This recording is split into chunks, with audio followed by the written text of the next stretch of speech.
Statesman and Semide etwa media ne so na yira osai che mensa bonsu akane mi ahye bedwene na ogina mu edema swame abato mpeso aso ena wo ka kira asofo wo mayi mu titiri ni Christian Council for no say mo ede be na mo kire sa no mu se NPP abreso LGBTQ ni galamsey bill yi na mwani abre na chese ade chi ade sen mo asoja ejabra ni jasrama ede CNPP amanyoko no so ebi yefa ena mampanyi wonwini wo man ne ho ene wo koye trumuntu ene wo begye atum ene fa hin kosi hin chese ehun nsam no na do so bebre NPP abre so ohwe asofo de nam ha na we di nam ha na we di nam ha ene wo se na ede na asie ade nsan yen so kwanta yira Ghana fo zan se bill no still na yem pass you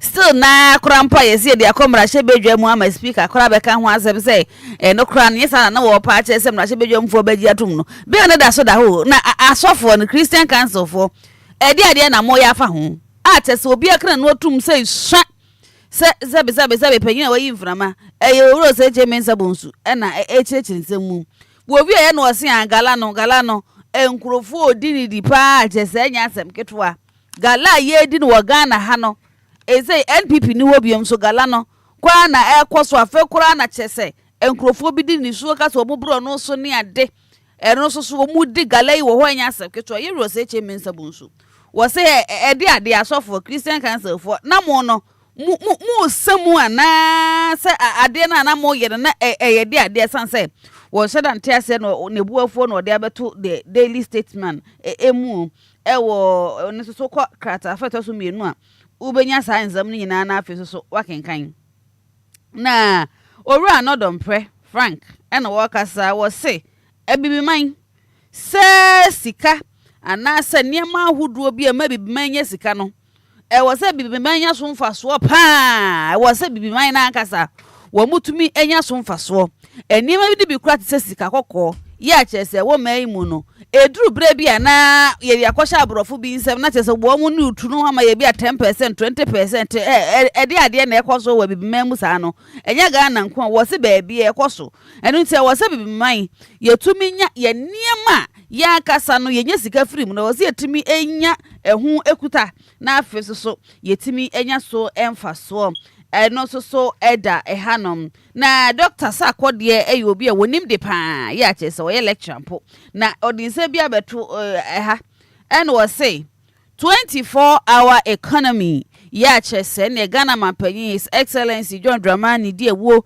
Mahama ede eba ye no se wo bo nto afimpimmenu na dwunu nan se de no musi ka kiremu ya wo bi kura aka se ne twoba nyina 24-hour na chese ene wo ye nanko chese bibia 24-hour economy ya chese na ebinum kura de yeside wo se ono wo hwa asa de no far from reality ase se de musi kano no ene se de musi ebe ye no ase ene ne bo ebra ase entali so ahunu omudo manu aka so sebeye no eno so asem na yewura kodua fempon ono so akasa afa general secretary ya wo besan ababiemu eno so hu the Daily Statesman anopay yentoa kwa krata mo boso adwumadie ni so na yembon wura mu ewo the source kwa krata no na the source kwa krata no edensem abam na anopay obo amane na asem support betu dwa no eno ewo krata fa etaso emiensa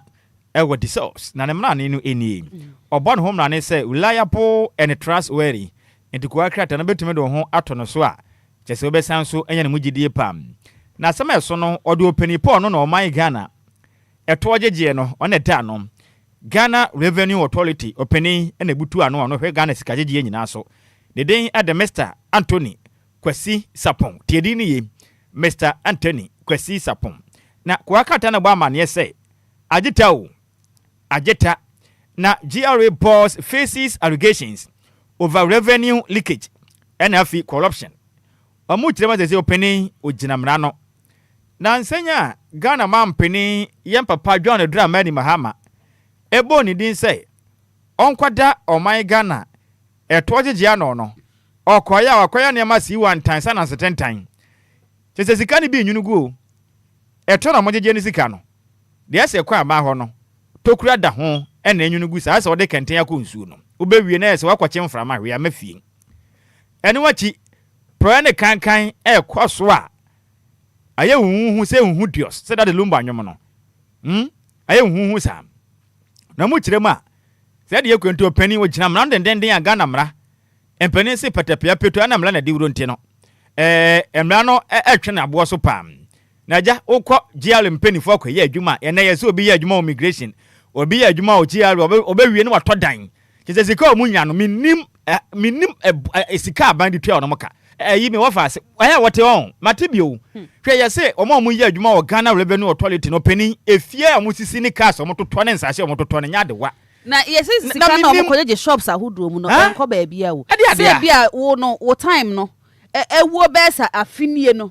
minim obi o ye adwuma wo hopa wo na kire made yi o time na wo besa afinie ne kokogigi scanner na ye ka se ye show se twia bia mo time na ewo no bia afini nyina de a wo de wo besta start de aye yi na nti no de aka no de atwa mu nyina no maje na tese wo mo no dodo na kwan wo fa so mu di bu enkrofo ano no enti sa de we no aban de no wo ya fa ho esan se wo mo akasa nimde ekoso wo mu nim nyese wo mu nim nti sika de ne dan de o mu si papa se revenue ho se utimi nya ho so ho no wo ba ko suku a na otimi rise na otimi wuram na okọ GR mpanifo akache ya obeye ye ntem ekosha wo ho ade mo nkwaje te to o man na de obi aye de ope o me say obi anya tumi a wo ye de wo pe o man no obi anya tumi a embra enya adwuma biem se obi anya tumi a embra enya adwuma biem wonya kwahye ho no ma no odemra na akekere ne ho emra ne se ubekom no wono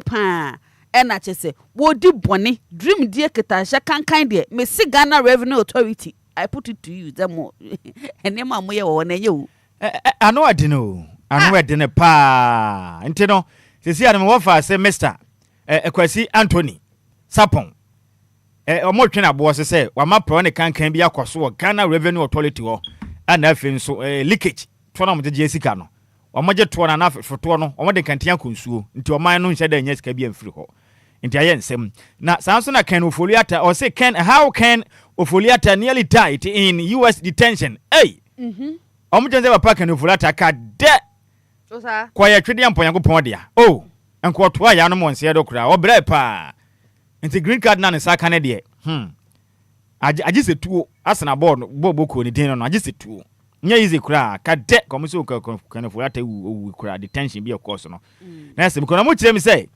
oba kwa katafa no amehwe ha ne fa etoso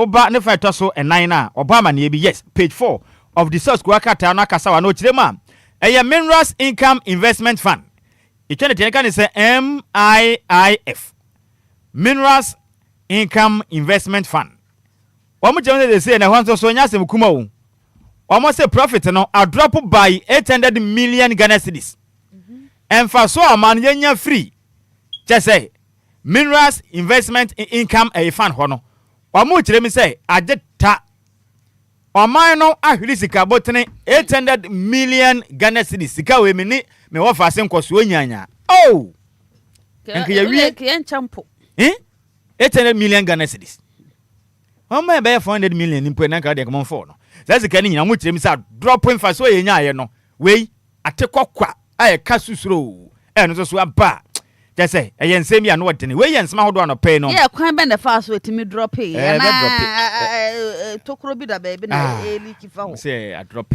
profit no so what say who sa 800 million Ghana cedis profit a faso esi enya no say sika ni nyina no ahye agukwa ye enya enti eno ye nsema hodo no pay no the source kwakrata no odeba ebetu dwa na media no the daily gist eno na twese mede eto aso na ene eda hano ma chese GR boss Anthony Kwesi Sapon wono woye commission general edema GR wono so woda hano ma chese ne nsam no aye pinso se sika bi a chese no so revenue a chese enwunu efato te se boto a chese yateto na sika na enwunu ye hu ba bi enam no na so aye she eno the daily gist de abeto dwa e wo hanom na gold board yewura samijemfo no so da ha e na wo si edwade a owura Dominic Bonsu Ventures anasa Dominic Bonsu Ventures wo mo ene wo mu di no e yade a woni so watu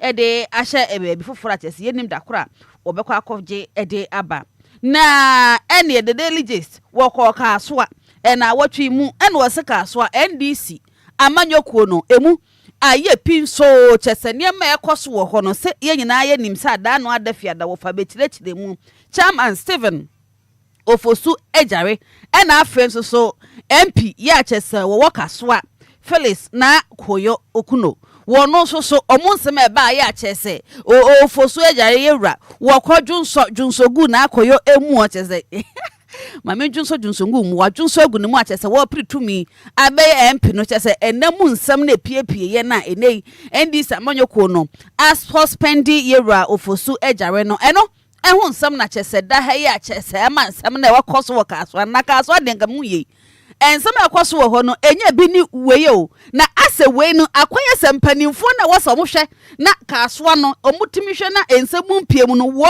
mumom na akofa nsam na ba asem ni fie e wo kaso na ene asem etimi akoba chese ofa enya asem ke 20 kasoafo ni abre pa wo mo ni abre se MP ni e wo asanim gwase bi ya bem e wo baby zanso wo mo kasoafo de nka na sai no wo mo di akoda ya che sensem akoso wo kasoafa wo sheda ho ne ye awutu senya east aha enti enya entire kasoa na mom ne ho ne ye awutu senya east wutu senya east ho na omoto atwie no and the daily gist e de ba saka so a say ho nyina ye part of it enti no wo mu kire mu ana chese sa ensem na course so asami ko pritumi a na chese brana menjunso gu mu a chese papa junso gu MP mu a wodi tumi no e hye ne nsem no ama ensem ye course e wo ka so na empatamu ebinum no enye asem ketwa na apinto chiefs ahemfo wo mu e wa apinto wo mu eneda so a eda ya bo mu chirechire mu se go fields jumedi onwudi e wotakwa no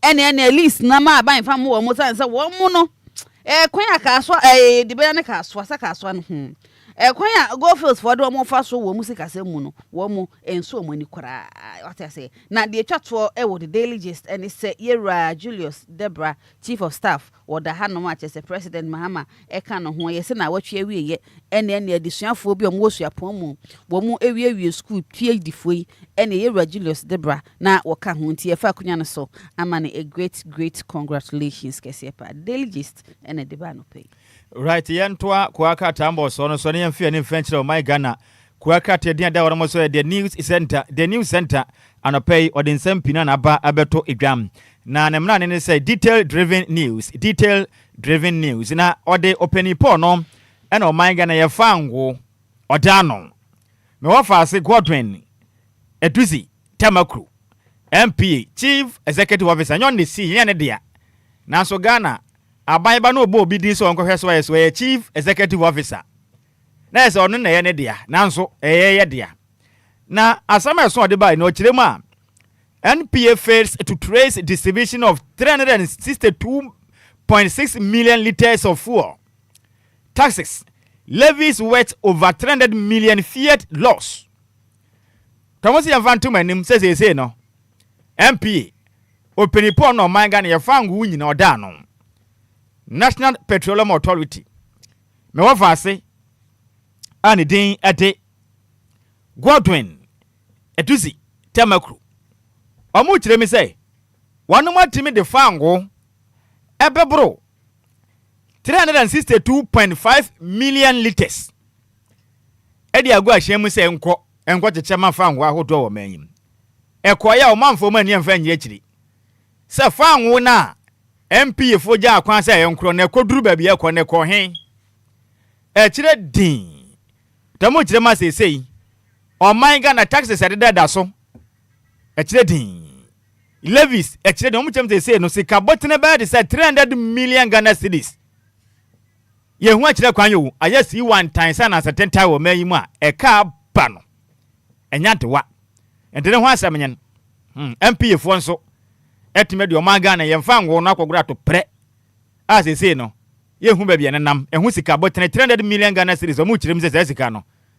yame anya adoma o man ya hwede sika no e ma yek ha ame wo fa sei mpenifo so jade agu ni chemu a enya de wakora ne ho papa ne ho de ne buta aso obi a wabo jatana na wote ho ayeka no so nya asem kuma nti ho asem no na opinion ndi ni Dr. Edusa Akwadi abekasa Dr. Edusa Akwadi abekasa go kirem say ana anu na asa hwe o man Ghana yesika sam so okobu nkonta efa Ghana enfempem yenu ne de nunum akwamabo sika ho me 2025 budget and afin so 2026 media budget no kobu nkonta na o kirem a otena so din san ko bete 24 hour economy se prr sa obatiane se prr omo kirem say omo kwaye no 24 hour economy no media budget review no omante ho asem entire blofo de ba ye nie ma me hwe na me kenkan na blofo no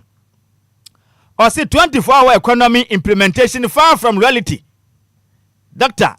Edusa Akwadi o kirem a NDC amanyukoi ade ma amunya atumi ene mo abedi Ghana so no ade amode bedada Ghana fo no ye 24 hour economy na wo hen chese ye bukum 24 hour economy wo mo aka kire Ghana fo se o men anwuma nim entimo ba mo de 24 hour economy de ba Ghana fo ba sora homache akwa adwuma na ebi akwa awia ebi akwa anwuma na ebi akwa anadwo de suom enti dakro kwabra na batuma ya adwuma ba de sam prensa dakro bosum do a osika botwo sabro na enfie mienu kwa enfie miensa ntam ni sa 24 hour economy no ewo hen efise enyina ye num se Ghana man pani nya papa John Dramani Mahama 2028 on send 2 franc amen DC na 24 hour economy na ewo hen openi kirem se akoya nyum to keke wei ebukum 24 hour economy anya adwuma enti NDC amanyokuru mo di Ghana fo hwan papa ze mo de 24 hour economy abada Ghana fo a manfa amayen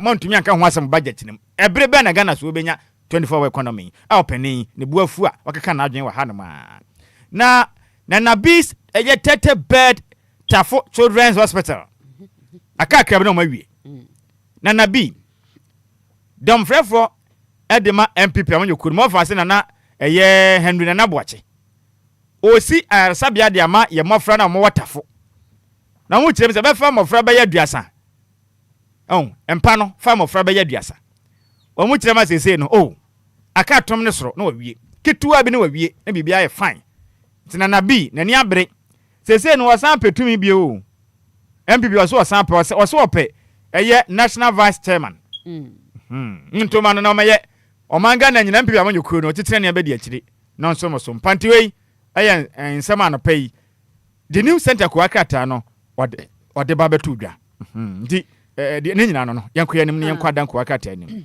the new publisher enamede eto amede ne so the new publisher edahanom Dr. Keso ato Forsen eyo man photo samfo na ose wo man no ye economy no ekona nim pa ekomu bia nim ye nyina ye nim sa da no ada ye wada na ye bekenkan wo man no yakon homasika na chese na enya asem ketwa eno enenam so ama Dr. Keso ato Forsen wono so wa bechirekyire mu na ne ntwetwemu enyina ene se wo man no ye economy no eyade a enyini pa enyade a ekomba akusei eba abede wo man Ghana enu nti wutifia na waka wakoma afen so ede atwo yemu na Ghana HIV activist bi eyade a yese ene wo ko Brazil na yenima de kro say ye no yese visa wo hia na afen so de atu ne kwan no eyade a yamfa ama no eno so edaha encha bia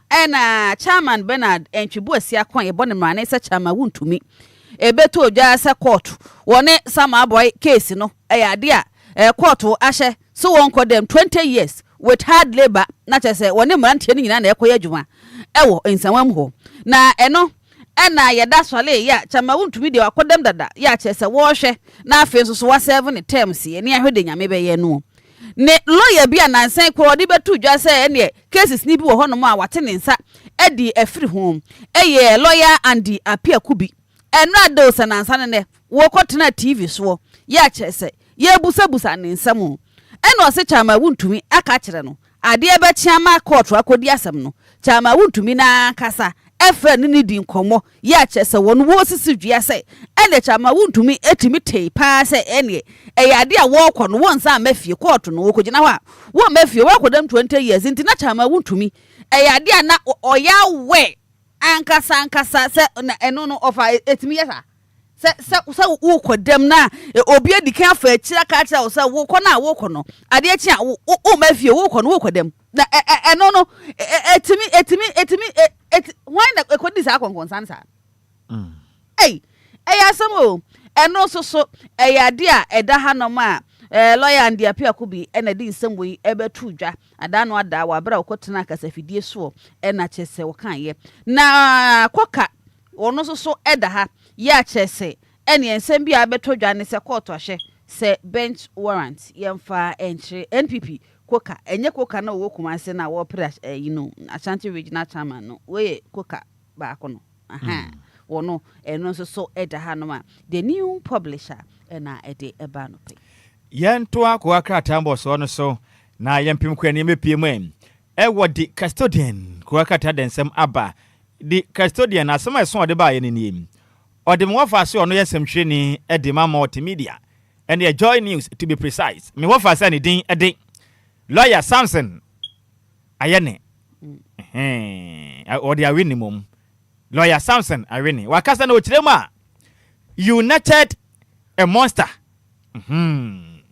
you nurtured a monster Samson to Mahama and NDC on misinformation and afi insult na insemhwene ono no bodwumaden edema multimedia Joy News television oye adwuma no ochirem ya no wanwa ne NDC amanyoko ne Ghana mampani John Dramani Mahama echirem a Obia di omampani atem Obia ka se tie NDC aban enti omonte ase Obia kan sema yen kontompo ne ntro enti omonte ase ana obisa se na mo pese mo kire o man yi sen emra NDC wo opposition na mo petumi me wa fa se mase badwani adema ade hya mo prampram Sam George e ka kire Ghana mampani dada na dango gufu ado so ye useless president cheso mampani ade na hwe ye sabe nyansa kura ne trim useless president o sabe kan say no kura hunu mabo o consider no ye so charitable so use sa word no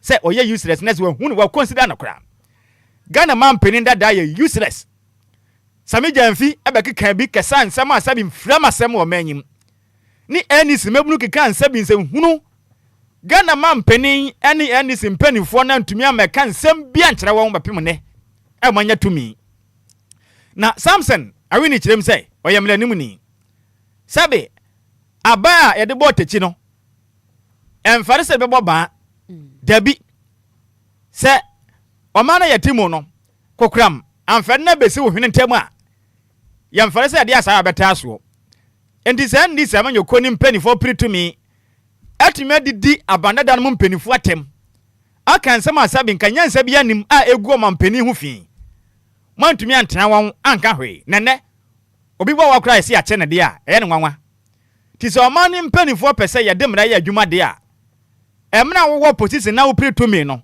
mamra ne hya se nya adwuma wo wanka se wakati bunku ntama ho ne ama enya no e hya se won fitire ka o mbe kan na ko watena won na wa ye de ahwe han o modi di mpanifo atem adidi o mampani kura atem ama obi antumi antena won abandada nim ni panche won na wo ba na se obi ka bia wo se monte ase wache no ye ne nwanwa se ndi se mpanifo anya kukuduro se na obi di opani atem a ye nche ne wo manyim ye ne nwanwa pa so munya chitade di mpanifo atem na obi anya obi ahwe ne munya tumi amose monte ase enti ho nsem no ma ofa system training na dwapa wa dwa bruta se Ghana mampani ne wo kasa fa ne ho pa ne ye chew nanso o petumi no sa no mbe ye wo Ghana ha no ma enti ensesaye enti omunya ikura 1% no kura ye adwuma de a omo opposition omonye ho nsem na abai wa dwa bruta na dikase na bo amane ya se wontumi told me he will be jailed 20 years apia kubi me ho fa se akenti no me jampe ono nko ando tumi hu se okodem 20 years ampa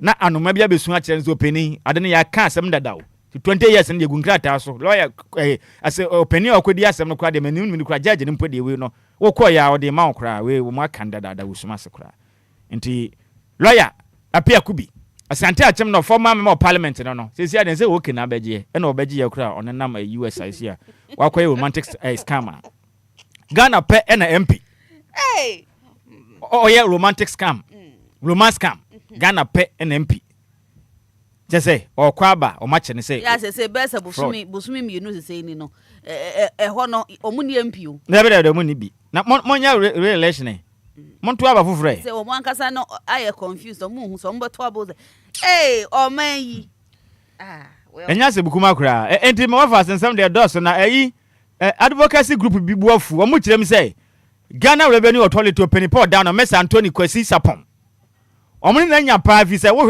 port and petroleum operations na mo say breaches never be kwaso a hu pa enti o mu su buafu pa say GLM penifo no no mbedi ni nwonwono a ana won sem na abante ho ne de ehuru pa ehuru ankasa ehuru pa na kwadu afrempon so kirem say otwatwerefo pani de bre wampia mayokurum no za so pe ope enti momonto aba na manoba obetwetwere nkrata kama na mpia mayoku na yakra be enti we nsema hodo no pai di custodian ko akata no ode ba ebeto udwa na media no the meridian ena twese mede etwaso na ene edaha GRA wo mon sensam na yedi kan aka ya chese eno enya asem ketwa kwan prosika etimi fasa GRA revenue ho no etimi pie no emu nsam no wobagene ho a sabe wonti ase wo mo ye no mtititi fie ni ade wo mo ye no GRA fo no wo mo anso chitetiti me bi tititi bi no mfie wo nim de ekosui so ate ase nti GRA eno so ehun nsam eda hanom na mainly Spain eni esisi ka bi aban anase de man se judgment debt no wo se esesika no wonye se esika ne da enti wo munye nsachida yemfam na sika wo no request ye no ke homoden a na chese yemfa ema no eno enso so edaha na mame damata salam wo no so eyemra shebedwani a wo gina mu edema afija kwabre wo no so ena eka say Ashanti regional chairman a chese yewura koka wo pre se wo no so ne nsa betumi aka ewo NPP amanyokuo ni mu no wota na chipi nso a chese mu aye denden sa belaba enko baabi a wo hwe se yewura koka ebetumi enya wo hanchemu no eduokuno enwotwe 98% win na chese na enim ni na echi koka de ye nyina ye koka eno so eda hanoma enya asem keto a na de daase kra ene se national security ade a edan bi omususu se ene wo mombo ba sibren ombo ba sibra ena afi so enubone ya chese ewo tema community 5 ho ena chese dan yi esie ade a wo mo atutumu na afi so caretaker wo hwedan ne so no wo mafre na wo busabusa ne nsem ade konti a wo de ne dan no ebo sa abra na ma hoho mo betrem anase nipa betrem no juma omudia ne se wo mo de on besole na o mo hyehye ntale akoso o magede mu na afi nubone ne ade chese juma omudi wo hwa no na caretaker no wo hunu na ni twia pa so wonka ho hwe eno nti no bambo adwuma kuo no abomoden a atu wonsa ede afre caretaker no se wo mu busabisa no ensem eno eye de meridian ena edeba no yentoa so na yemfa kuakata idea daso e de Ghanaian publisher kuakata no entoa kuakata mbo so no so no pay asema de buy so pa no eni o kire mi say babbing ways into term debate once against judicial overreach enti majibadwam achame henen me am offer say right honorable Aban Kingsford suma na babbing wakase kire mi say katafata so miensa ewo de Ghanaian publisher say yanka nkire mo ade na ekwaso man mu sa no ade ade a Ghana mampeni nya papa dwan dura mani mahama wabesom so mampeni abedi akire ababayo mampeni akọ ena wasan aba abayo mampeni dibre bia sefata wa manyimu wadi bi pen na oman Ghana mra na mahebadwafo kwahyehyɛ mra ena yaya ne sa amamra constitution ena ye wo oman Ghana asemdi bia no so wo hɔ no ma ekyekirem kama wo hɔ no no kyerem a adenti na nipa bi fa kyire sɛ yɛmfa mra nkɔ Supreme Court nanka baya kura munyansa kyerɛ wo constitution nim nanka yama Ghana mampeni nsa medi o mampeni bi na we na ya hinsi akonwa na obisa sɛ we no ya hinsi akonwa Ghana man penny sabi ono kwa nyanse onu trim so na Ghana no dabi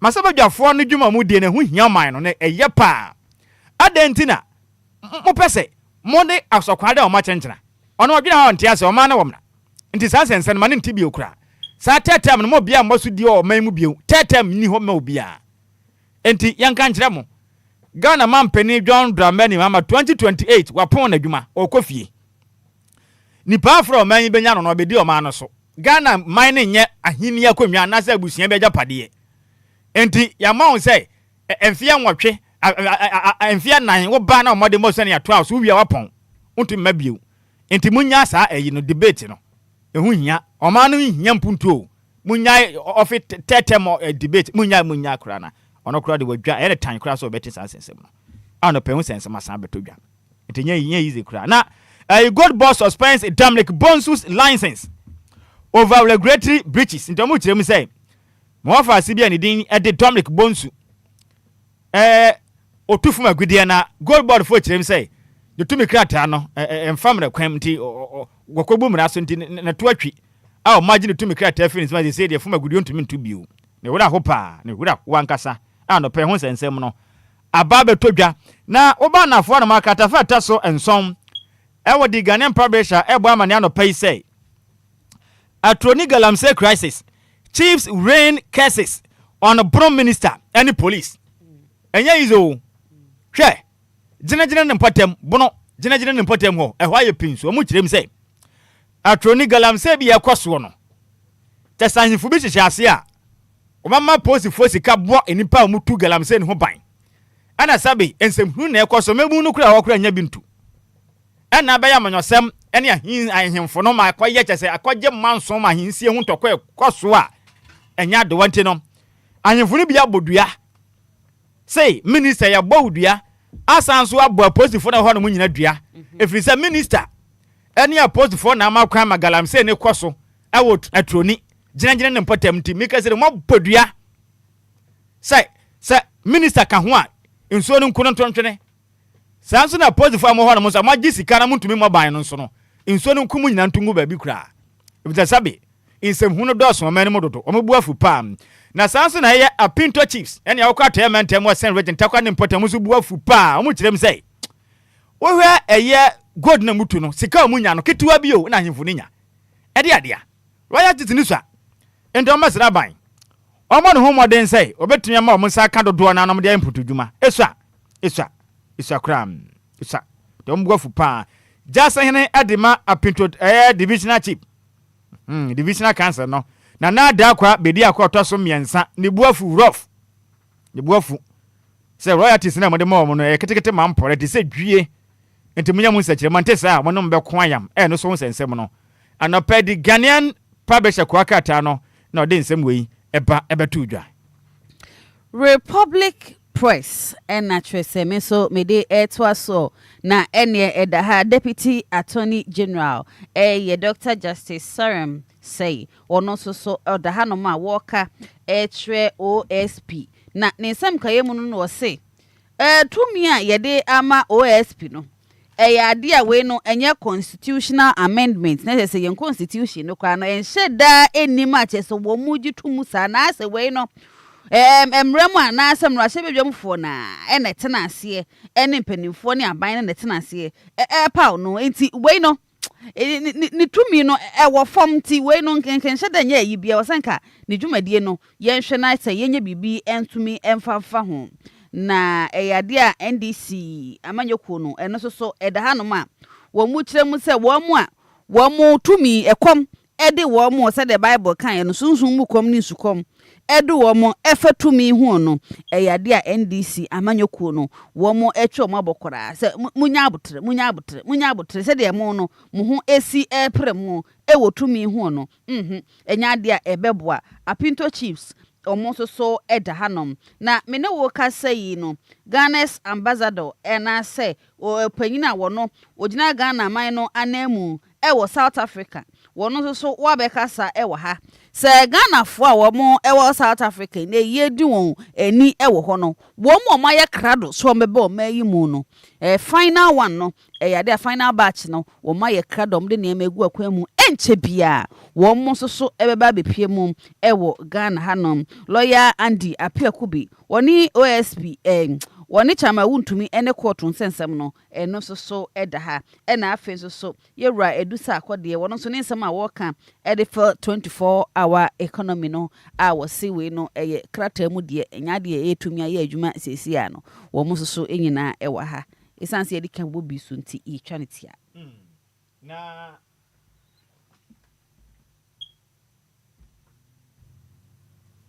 ye to akwa kata mo boso adwumadie ne so a na make say the chronicle wakata den samaba the chronicle ebo amane anopɛ sɛ yɛmfa nto Ghana fo nyina nim so wɔmrane pa wɔmrane na ne mrane ne so de nyamrane keto akora the true independent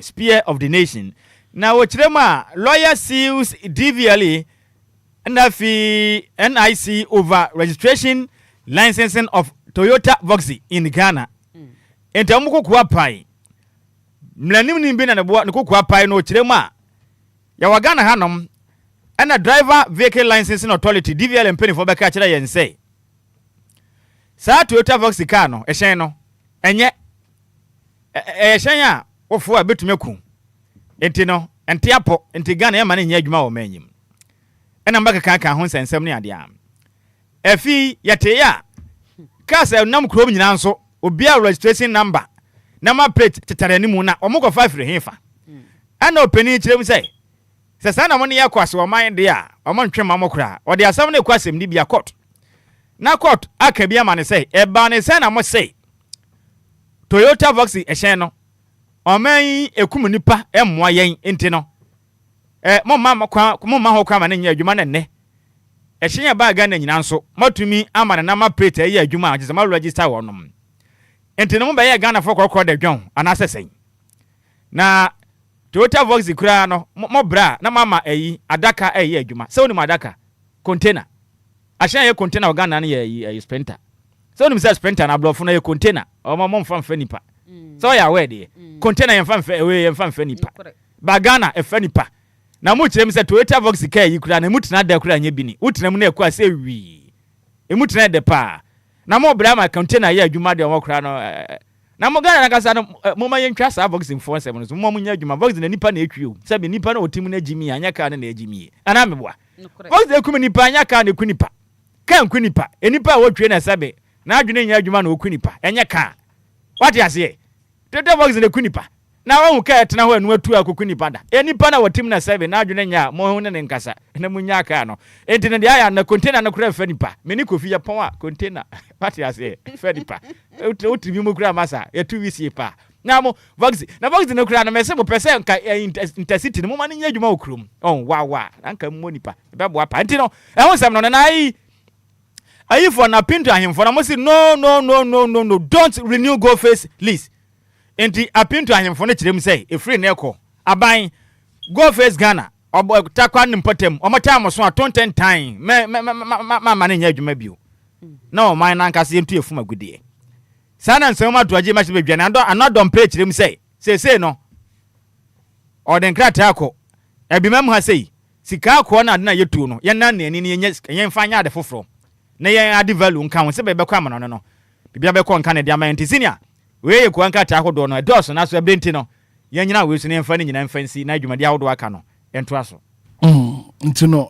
was Voxy na yeden Voxy ne de sasabe e kan kwanipa me wa faasi bedi ma dance a ka bia ne ho esi wono mo pani atu okokunipa da na mumu no ye nipa na etwie the carelessness of drivers no I'm telling you ye nipa na etwie V8 se kum ehwe ase meboa enya nipa na de V8 ne kokko hwe ase enti ne sa na tenan na mama container sprinter ye adwuma na ka janse Voxy na wotena mu de na nya adwuma de a enipa na etwi na moma emra no positive na gina kwa so moma mra na nya adwuma that is the only way we can I mean ebema accident na so watie sente sa de a enya ka no na moma se enya na no register no maji huska watie ase enti mu hwe ni ye na moma ka no krantre no the Voxy ne de me tie de o ka se yemla Voxy ame no mo nya adwen because o da bi enipa na etwi right kodo ye kaka ho asem ye ka Mashenkafo ho asem no. Anapay circulation reporter enam Ghana ne say fair increment bi akoso a most of the drivers charge 30% out of the regular fares and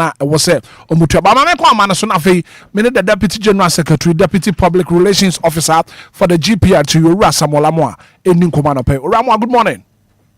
Morning, sir. Na anope wapom te sen. Nyame adom ye so ye ho ye papa. Na GPR2 ebere ben na moto lorry fares mo 30%.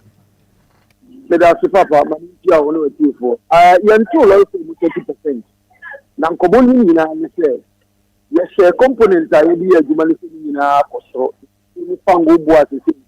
Apeje no mu a diesel na ekikako 18 to the liter. Na petrol so kikako 15 to the liter. Eno ne ye share ya te anu ban so a empenifo aban empenifo boy ne se nka fango bo ne de nko be senka enkosoro sa na yenso je be ku afa na ye gini mu kakra ka se ye ko tum pepe na bibia so akosoro enti ba bi edu ye na ye ehunu se ko no ene ye si da bi ye be tro kata na ye di ababo ntene se aban momodin ase onye bibi mfamfa de ye koso no ho enye sa ye mane nansa ye be to cash ntu abonu mo ha mu nchicheni ediasa nansa no ye ma aban no ebisi edame mini dey kata ye de babo ntene nche se ya ji atumu se ye to cash ntu abonu ha mu nchicheni ediasa ozi ye be to lorry pay mo ai to process ye faso na ya ye bibia akosia ye gituma na ya church bibia nso bunkrata so circulate dia ko regions ni na ma driver phone ni na nso ya nso set mi akadi enti no is just a proposal ID kan de babon ti amene o kase kwa nei empedinfo be hia transport ministry no na nkoboyi o maso aso di nkobo ni ahwe ti agi 30 na su so mo nso kase UN sa na ti bi amamo nya ni sa na ye ti fango no so ama nkobo bi e be free ma be bia ne enso ye dia beto public learning but as it stands now ne dia ye mo bia ho kwanze on to cash into abom 30%. No. Right. So mo drivers are ma chance here e bi mo edge 30% increment no what is the way forward? Okay, so your information say Obia e de lepe ato cash into abom immediately now no you two one among ma ye call them to order but you know how kakra ye nya ne say bebre na so dodo a omuni Obia mu no omo na ya no mo handle ne ye din kakra ba ni nyina mu nso no edrum pempensu bia yitimi ema police force timi boa yen na ye say omo mu ni eku ma bia omo ya so branch ne yitimi call them to order enti no say make say bia asase so omo gia me poti bi kasiri so na makati bia se yen to cash ntu abo mo amu nchiche media sane mo e proposal bia yedi kan de ba bonten ye sabai enye bibi enfama ne ni nyina mu no bibi be ba bonten e be dia tun anse aye nkrata na yedi amobia la nkrata bia ma bonten e susu dia se ya sha se gene de amobia nkojisa ebo. Right. Ora samoamo ana pay da se won ye din komo wo DL 106.9 Anidaso Wɔhɔ bi adwumadi so passenger bi ani kwan se 30% no wo so otua esan se mon chance ye ta pepe na nkomo ye ntu 30%. Right. Me da se ora samoamo ana pay ye da se won ye din komo ora samolamo a deputy general secretary and deputy public relations officer for the GPRTU 35 minutes after 8 a.m. here quick commercial break here best here.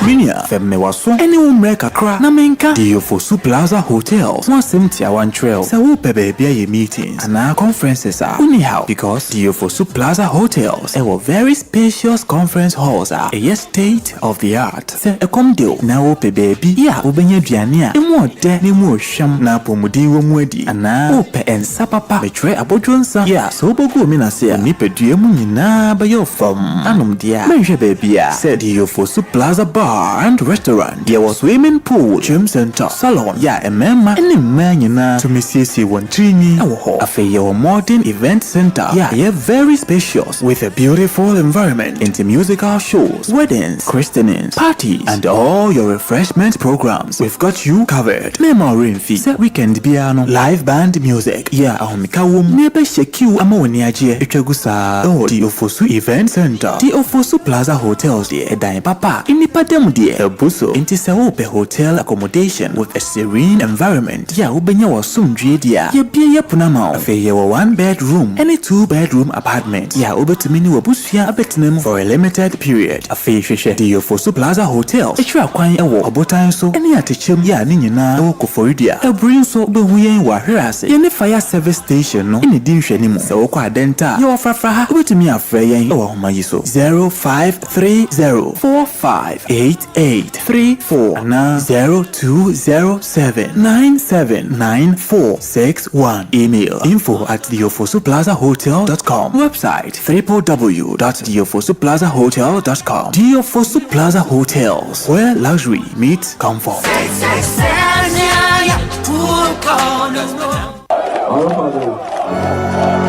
Kofi Kinata experience in Tema. Friday, 25th September. Venue, forecourt of Chrome Pop, Community 9.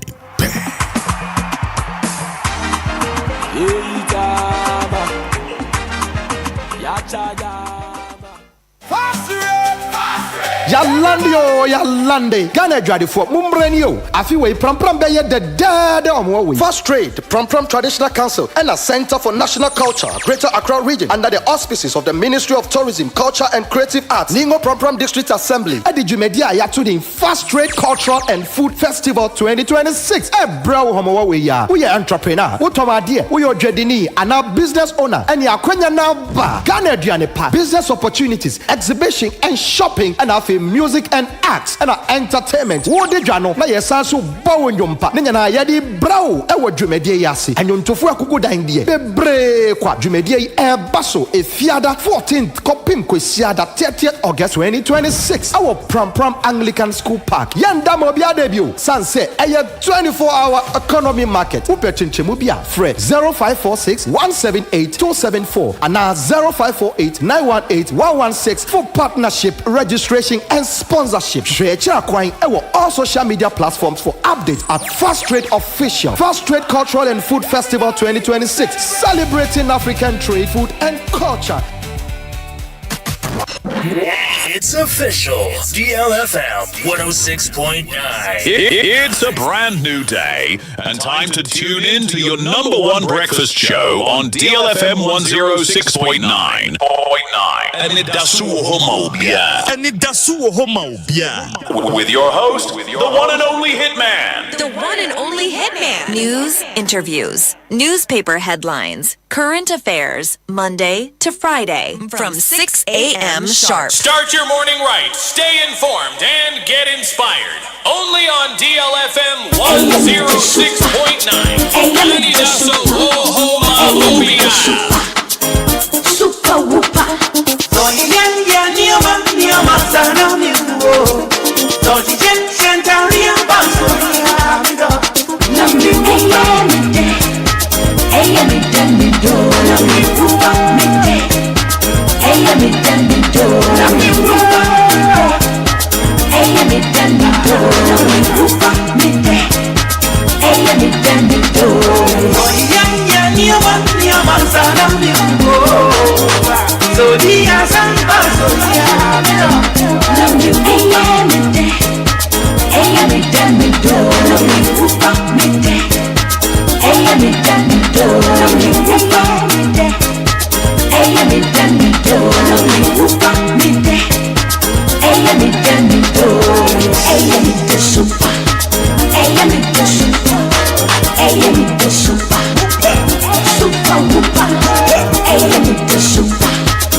not you.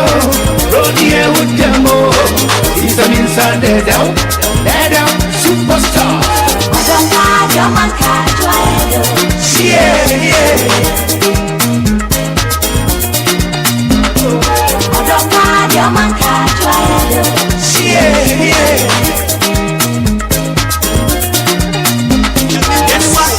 Anyone me go, mommy. Anyone me go, papa. Young boy, I'm on the right. Young boy, I'm on the right. I see you, you got your mental, you got taken so, make it done. See you, you got your mental, you got taken so, make it done. I see that this one coming dollars.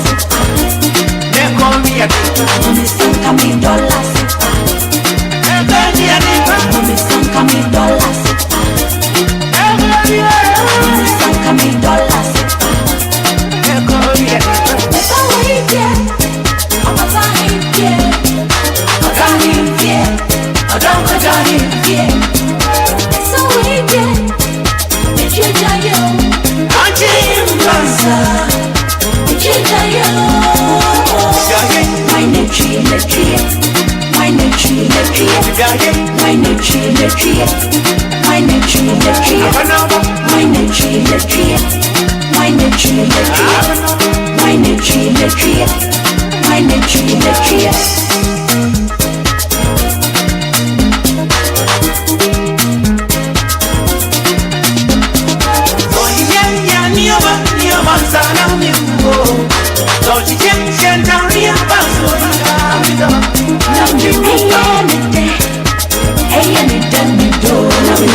Send the Baswana Femania Papa.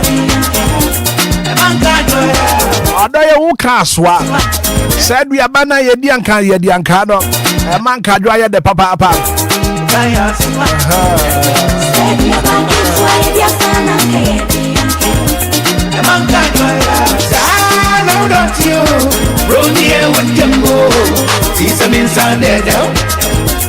Superstar. Not you, Rodeo with them all. He's an inside there down. Superstar.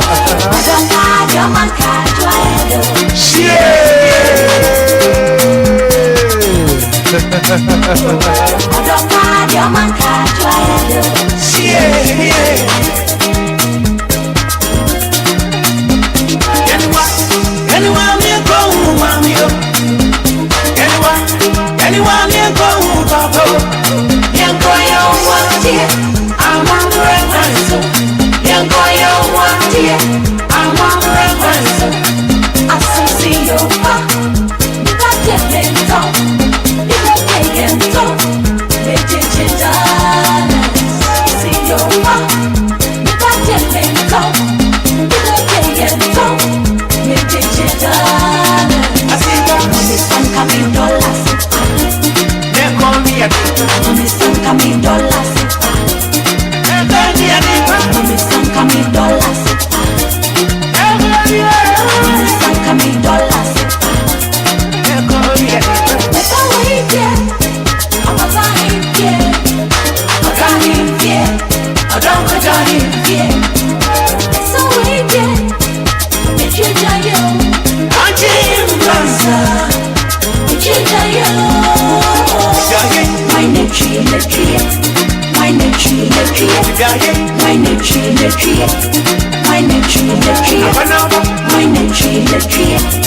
my nature, my nature. 46 minutes after 8 a.m. here. And that's still the biggest breakfast show in the capital. Anidaso Wɔhɔ Obia.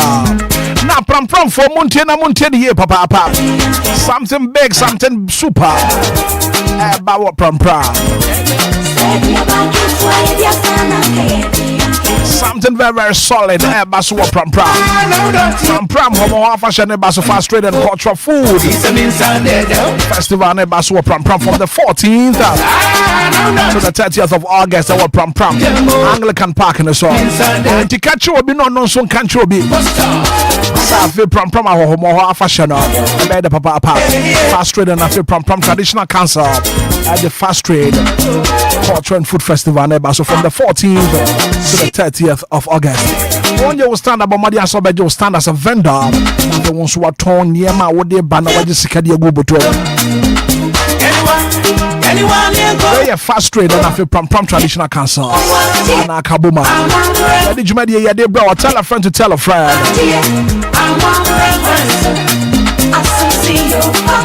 Basu pram Anglican Park in the song. I feel pram homo half a shadow. The papa apart.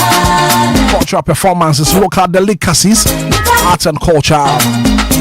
Games, competition, networking, media kick home. And to my Asian more pram from the 14th to the 30th of August. DLFM Jinamu papa.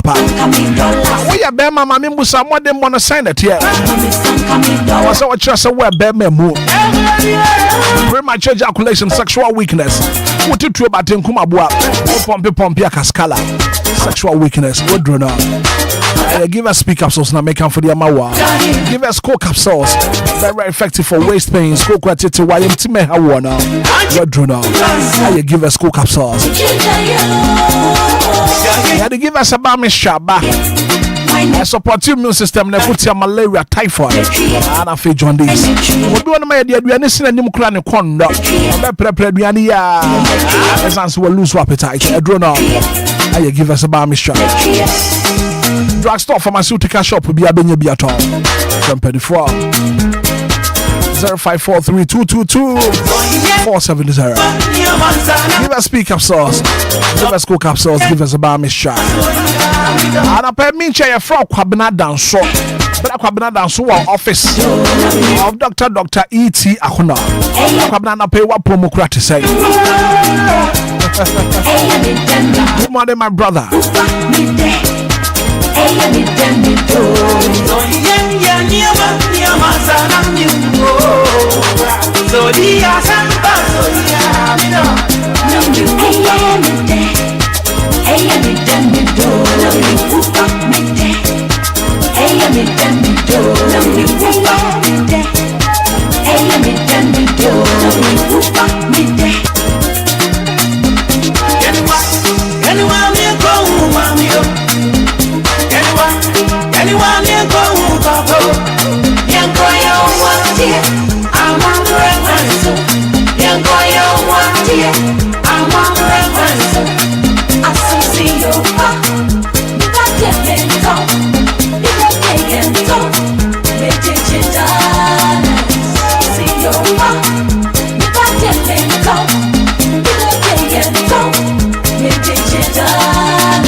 DLFM Anidaso Wɔhɔ Obia. Sabe we check your time now.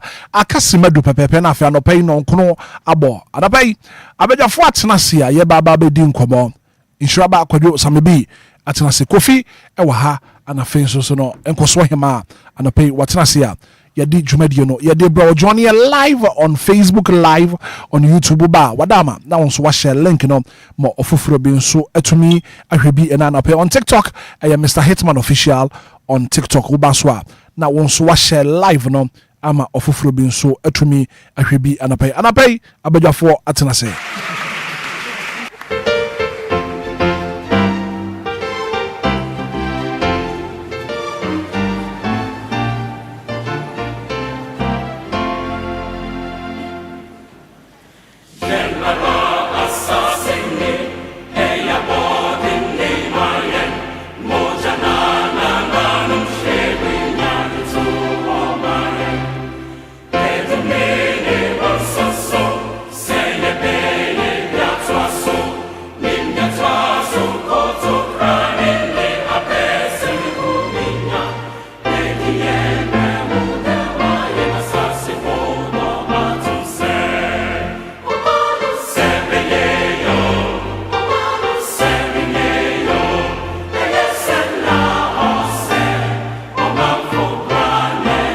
woman be ya woman for bra and a trip.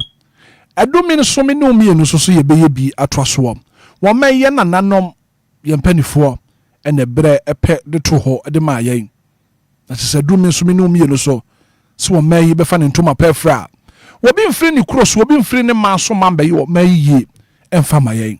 You see one some when you pa. Charity begins at home. Anapa inshaba kwadwo samebi atena say koswo hima wa ha kofi wa ha enkoswo kofi kwadwo good morning na bibi aboko de and it's good to see your beautiful faces this morning when you might said pa right anapa yedi nkomo asem anifie enche na Ghana yesana hene ura Dr. Kessel ato Forsen edi wo man akohomabo enchechemu a etoso mienu ebedan Ghana mrahye bedwa na budget no ho nsem no yen hyedan di hu nkomo owo dwumadi so and to the ordinary Ghanaian na woti anopay no ye be pese ye bedi hu nkomo na fei akoma bosika Dr. Keselato Forsen ade betu dwa no yentie na ye hwese ne nkomo no ebe kokwadwo amenti wanopay. Right, Eddie can break over. I mean, was it na young Frenchy more de Magana for Mutiano pay. Right. Na Eddie can so you're not Ghana for us. Ewo Endrada or Dawson come modern day. And my young papa when you're a baby ekro. Yeah, Mr. Charles could do for su Daddy Lumba. And then your mammy or Dobroni, and then young Papa Busia. A Busia penny, Kofi Owusu Boahin. Yeah, one more Victor no. Kahon. Busia penny Victor. Kofi Owusu Boahin. Aka to pack. You must snow my ye. And then papa be a son kwa mo pen no crabia ho fe. And I be a museum my ho. And chem simply for ben in Sarabia. Aha, na Marco Ren kama. A ho fe pa, ye no masi. Na enda ya mame Otobroni so ase endra da do da na die. E kire yem papa say ye ni kuna enta de afiri no ntoma apagu no nyina chi no. Yem papa chese o hwe ne mfoni a microphone tua na no na otonwom na oda ye mame abasa ho a akono ye Guinness World of Record no ye mame asan breaki no because ne ye first one no breaki ye no eye oba wi ase nyina odo pedi kire ni kunu emine mo den enyina mu ache se 1 pound and only your first record and your first record and a second record ne say oba kunafo a ye pa na ntoma ne ye ni kuna afiri no ho na ye pa na ntoma eye kuna ntoma ne firo hwe ni fita obi kura nka nani age ni kuna wu okowade foforo na nse ye ntinki we de ye kire din ani gye nko aya wade foforo eba so bi twia famu ni kuna wu afi ba ko ntam nie otene ba bi din edwen ne ma ne ni kunu gya no no nyoma pa ye so obeboa na atumi atumpon eno ne de na koma so na ye pa ne kuna ntoma gu ho a openi ni kunu no ena wadro na to na basa ho ebinsi baabi ada and on the second record no ni okay nti ya ma me in fact nyankopon koso anhira no na onye ne kese omo no ho ban le hwe animu se oni nyankopon wa hwe Israel ma wantonku da no obekoso wad na basa kese na to na busue ni nyina so na ye na Ghana for us all the media stations and then bloggers na mobile nyina de omu nyina se nyankopon hira won mo hene ba media like 360 tina news omo dɔɔso omo nyinaa na omo nyinaa se me wa fa se ba queen me wa fini din kura bre me wa fini din no oh check your chilta yeah me chia no ene roman father ye nche mpenifo ndo meta akiri me se biniza opon ene abusuafo ni chia omo nyinaa no pɛ de obi ase so de nanim de beta akiri na nasifa all the way from multimedia adom 106.3 na me wa fa se senior man himself wa obeka ya ndra obeya ade pa oba no osunsa oh Mickey darling ndra osun pa Mickey DL ono bo adwumaden ewo peace 104.3 in fact ndra oba Mickey ntumi nya na so osunsa anope achia no na abusua ni nyina na bra kobra yesi fom aba ye nkomo a edepono so a ananu na wotwa mu na osoafo hwe oman sika sem so de nsem betu dwa fa Ghana mfempim ye na aduonunum 2025 budget akwanwo besika oman de si ho no mo no ehun nsem no kosen se aban no tumi meet ni target bibia ko yi ana obebu hu konta ana fi media budget review no eno ya fi we no so no bosumi nsia na ye twa nsom na ye we ye wosika betum de aba oman ho bra ne ma ekosen be di hu nkomo na asamba ko kan ya na emu ya mwiram kakra ne say Ghana is moving forward under Mohammed's leadership atoba force sana obekan ye o se yemfa nto Ghana fu anim Ghana man pani bai o ma no tebia sesa titiri fa sikasem adwade bibia e kama na Ghana fo ni age pa se ye hunu sakira ye sonko e wo manyim edi kan na se na mintumi nka se Ghana man pani bai onye hwe me kasa na ma bretwe di ampo Nyankopon na mintumi nka se Ghana man pani bai ye sikasem no ensesa ye kra no anya hwe no there has been some improvement wom difference kakra den ya bamu na nokura ne say se wokwadwam kɔtɔ ade a adwadifo no ene sika ye de kwadwam no se de mu hu no wakrata no so no ye ne hu ni sa do slightly difference bi na bem but se Ghana ni hu atɔ ne de asa ansem onya aka ayo mu nya asa ansem no ka sa Ghana fo hu atɔ because niam akonkan ende a onyae mane nka sa asem ni bio Ghana fo ye hu ntɔ yen said there has been some, slightly improvement to be aba yen CD no sika semnum as compared to MPP administration and you can say CD to dollar rate no na difference na esompa na ye wide but say nyame adom ye hwe CD ne ye friend say US dollars na ho den na difference abem kakra bagane be bisa say be mu no na setena mu no ene na dwadiem okoto ade a ehun nsem ne tesen adwadifo omukodwam koto ade a ye to adwadifo no mokoto ade a ye to na Ghana ani a okoto ade no so okwa eno so ekosen ma no eniam abo na ekwa kosisen eswate a Ghana ni to eniam a oba ne ho to nana wens me bi say okay odi nkomo pi good boy sika o matumi ma o manya nya ene de omo nkire ade omo di say sika na ye waka se yenya sika pi e de free good board num ba de omo de aye de o ma chire mu nkire yen and then SHS ye school mo fra yin so ehun nsem obeka ye say no o ma ba upgrade schools ni bi categories o ba upgrade bi de akọ 30 schools a o me pejam de akọ na mo fra nya so mfa so mo chire mu say Ghana man pani ba besi eye SHS schools no so ba besi ba de say du e de akọ my Ghana regions nim 10 new SHS schools o besi ne foforo kora wa tretrem na ye kama na bibia kon kan e de ama man osaka safa transport ministry ashanya Ghana fo okọ adwuma ye nya kan fa nkọ adwuma ka ho odi ho nkomo na hiampa nyame pa na dia ba kwa me so highly disappointed about nkomo osoafo hwe sika Samson ye kodi ye o ma hye bedwam last week eya me bra me wo fase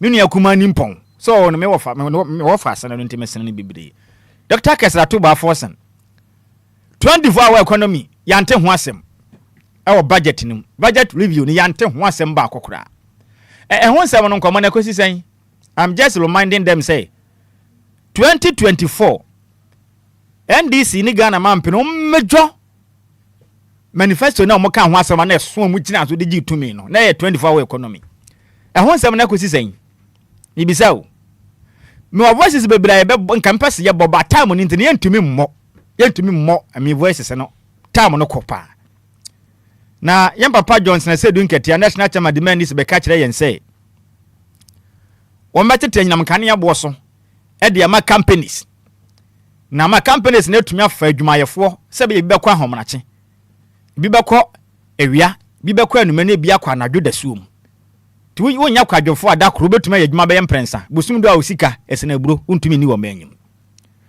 ɛna mo sa promise adwadifo no so mo di women's bank bɛba na ma na mo di dwa no dodo na akɔkɔ gye bosia emu nsi hu no bɛyɛ ketewa bi na ma na tuma dwudwa filie funu mo nya sika dia hwefie ana mete sɛ mo didi di ho nkɔma sɛ women's bank na nche bɛba na black obla no kura ne sɛ ade asi wani so ani nti na ye gina so to abama na ne it should be first thing sɛ woyɛ ade a wo gina so pote sɛ we na me di petumi na mama Ghana fo ho ato wonom ne should be the first thing sɛ wo tackle asat now 24-hour economy no Ghana fo nsen kan ye minim brako aban de beba because yenim sɛ Ghana man pani ne bra beso yankopon ya adoma 2028 7th year January 2029 na Ghana man pani on that so nya Ghana man pani bio efri o man na mamra constitution ni na aka ne saa the 7th January 2029 na Ghana man pani o de akonwa na to ho no amani pa afro so be free NDC so be free MPP no anasa amenyoku asa independent no yankopon kuto no wonim ene asofo na o mo hye nkom ne nim de besie ye de yenim na mibisa sei asoya hoto a mo ka kire se on ben 24-hour economy na Ghana fo do na ya fo madwuma no ekosi sei no mampani anya hwekura no be ye mfie mienu ne fa na ewuram yo aka afi ba akọ ne fa aka akra bi na aka afi ba akọ ne fa in this 24-hour economy no Ghana fo ne yanya na eye book mu nkwamo anase reality no ye behunu na ye behu adaben ye besre sade no muntumi nya mo nka nkyere yen me ha no because from now onwards ne be keep Ghana ni bi obehye bo so obesom ne be keep on your toes na de o ka ho nsem no waye ye ni agro okrom ha o opani ye ni abre ye ni agro you see eno ma yete ase se Ghana fo mu nya adwuma no an employment deficit ne so beti se hu ma Ghana fo nya adwuma ye asat now adwuma Ghana fo nya nye no eda so okrom asa Ghana fo se na nya adwuma ye of late ye nya adwuma bi anya ye okrom adwuma se na o ma create ade so the major challenge mo men eye nwuma ni Ghana and still na so te ho yatuma be budget media budget yantumi anka 24-hour economy ni ho asem wom ade nso ya lanche mopa ho ntoma but ye hu ba bie wo ma me nkyerɛ wo aban ka say sane ma we me ma institutions ahodoɔ bi a nani bɛkɔ hɔ pa for 24-hour economy port and harbor services custom services custom nanga say already a 24-hour service dada ukwa migration ni ade a ehwo nanga say ne ye boban enti no it should be 24-hour economy ehwo ho dada agro processing factories manufacturing industries construction companies wamo mu yi akwan ne ade black obna da ba na fa akwan so ehunu say company contractors yi adwuma na juda suma ya dada mo mo 24 hours na mo ye Ghana ya kwen ya say contractors omo ye adwuma da ben min omo ye takra de ne ye friend say Cape Coast kwen efiri Accra ekọ Cape Coast kwen ekọ mankesi mu no na nse ma faso be ye 2 ba be du bia na ye homache ebi won ma 11:32 ye friend say 12 ebi kura 12:30 am min share contractor bia wakwan no so da this 24-hour economy no mo kan say companies omo ye construction companies ne be no mo ye ne da ben e wa Ghana ha ye hu bi ahade na mo ye on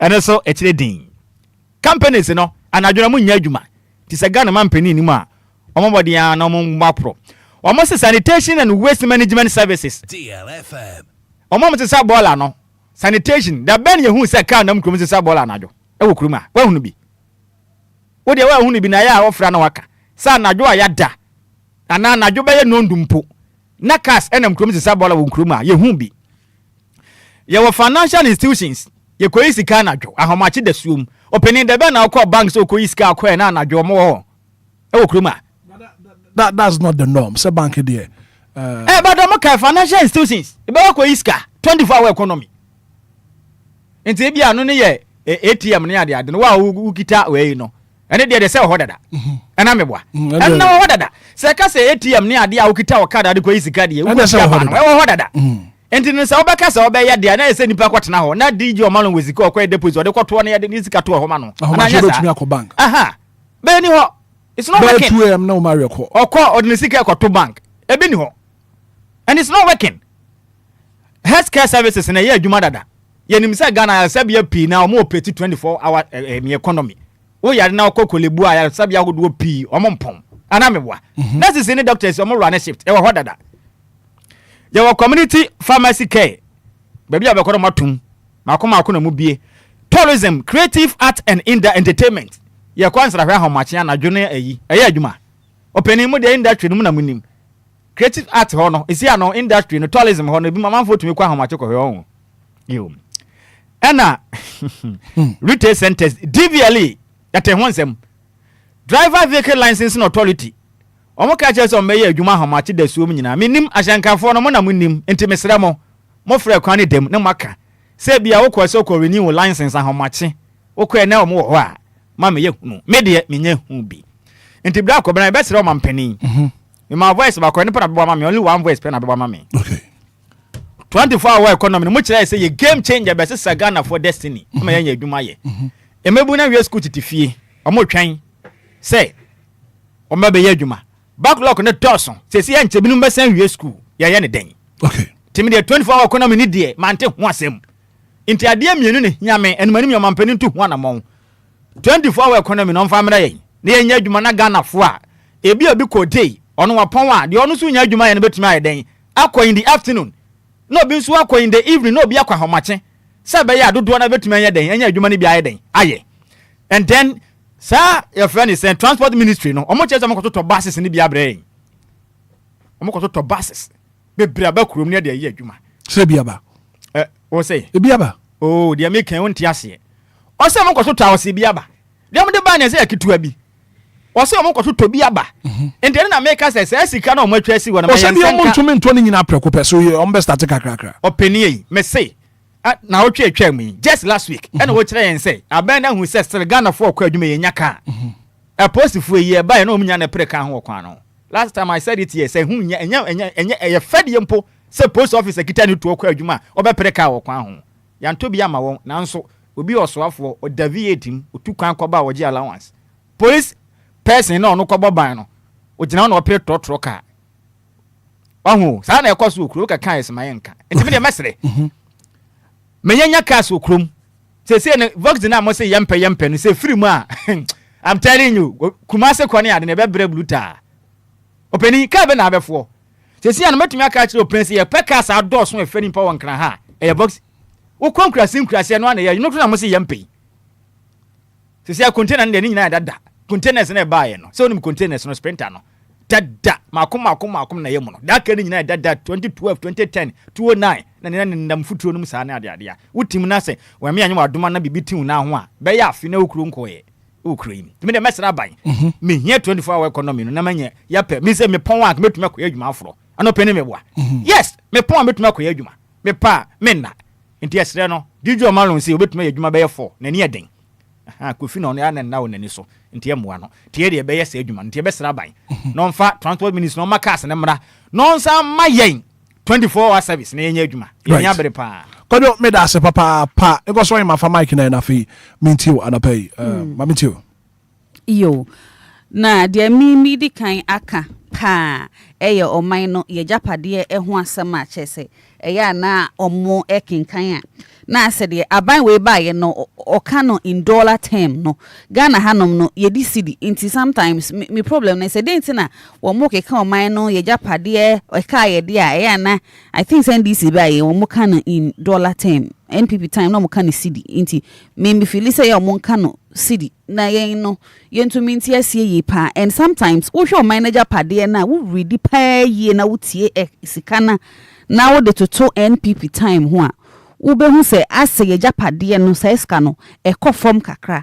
enu nti e ho no sei no me wo problem e wo sa side ho ena aban bi aba ye si ye fre bibi flashy program enti sa flashy program no ya che se NDC aban de ba ndi di mu akotene ena de ofa ene de ofa aka no 24-hour economy ena afi so enkokon nkete pa ene nsema mo kan ya o mutusu se emabunu no betumi anya adwuma aje e wo mayi mu baako eye sa na ema wi emienu but yeba ye who says 24-hour economy no baby kura start yeah like something is happening in a company A or company B yaka say oh yeah start it the yati ane say yes 24-hour market yes 24-hour market passport office one yet say or more 24-hour economy na mzia me nim say that so ye adwuma dia so we compare passport and how much anasa anajo well omo metchim because me shadan tiase and then passport office mo free anasa mabuni adodo na eni adwuma ye sabi baby kra enu that position talk akoye adwuma ho but all the same no me dem susu say 24-hour economy no mo kan ya Ghana fo nya omo gidie eto abama omtetiru eni mabunu ni die enke no kwa na the first thing was omo ye the first thing was omo ye ene nkukwa nkitinkiti nsuso a ye ka ho asemi ye hu ba betre ne nkon ensuso ekwa akosie na asemi hwe video bi obi so ode aye nkwai like a whole lot man te ho asem se bia ebi ko kan se anaso bi ko kan se ase nkukwa no and then it was like ye nkra nkukwa kra emfra monone embaga na hanom ebiem ayaya de ya hwe wo no and it's very nice na nke no betimi aboa ma oman no cramp no ye nkra sa poultry emba yomayi mu but sesi ano ye hu ba bietre ene nkon ekwa kosie ewo mayi mu enema bi san kitinkiti sei no timamufo no ya na se omanfo no ehaye papa na I say budget na nkasa no ensema na ye hwehwe wo mu se ye behunu no mimi sei mani ene madwene mu no manhyeda ante kra because niema metiti ye nyina was something normal be though a few of it to say yen taxes na bia meka ho ne ade it was cool but niema na hia say yete pa say nkuntabuo bi mepie mfiri mu akwan ne ade like me say me manti enti say na me pese metwa wa no ba ne kokon ketenkete na okan ho asem na o say nkokon ketenkete no nyame ayadom ma bibia konkan o say portrait project no in fact 2026 media budget na okan no tirem say ye adwuma pa na aboa pa mene omo enya nkokon ketenkete na bra boa sesa ukọ afiefie mu a omanya bidia ya aduane so omanya bidia ya aduane na bi nsusu anya bi aton a omanya hu sika aboa oman no ha nti o say no so improvement abama bibia da na kwan right well me hu ne market say na we yan kokon kitenkete makoko store me kwa akoto nam na me no aduane no we sa enkoko we eye Ghana ha ya na ewo enkokon kitenkete project aban de ba ye no ana say enkoko no kwa board kwa ya te so because eye wo Ghana ha ya me hu ye and then no na make ho asem de ode ye nkwa di ye no eye ono nanum ene otwa ye enti sa eno no emwa mi no mi ti o man ma me sha pesa aban ni baby ma me no mfa so be na me nya free sa akokon kitenkete no so Obia enti de okoye enkokon kitenkete no wono nko na benya so mfa so de asa ne amwa o enti me I'm talking about say ade na yesi ye na ye nkran kokon free amano no ma no cold source ahodo wo mai mu no nipa dodo sai ena omo nsa aka sa enkokon kitenkete no ebia chese no etimi abo ama me koto na ma me say me time pe sa de yakra no na nka we no Ghana de kama na eno na etimi abo abet eno me hu bi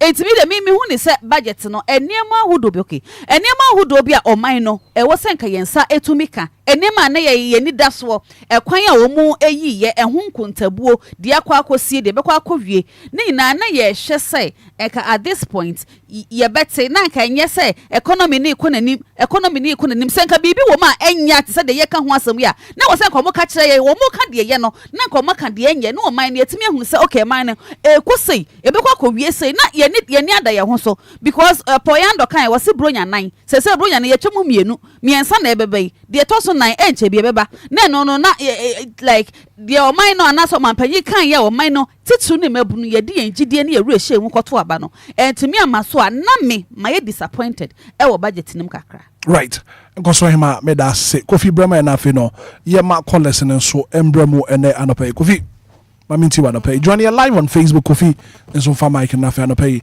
dia aka no ono so enka ne dia anopai wo Anidaso wo homo bi adwuma de so maminti Kofi Hitman manentu nhyira ba say before answer na ye ba beka media budget na say me kan wa say it's been 2 years or my first or my second one na 24-hour economy so man kan ho asem wo sa media we mu dia on forget it me tena ha say na me kan metia na me kan eno man kan into obi an forget it cause ayere next year ending campaign crasem obi be the campaign nya dey o like obenya time crash obey bibia yes and I'm nkiti ya o kan wan asemi yet and we did a story about it say omo nsa kan no bebre na yeden atete nkukọ na yeden are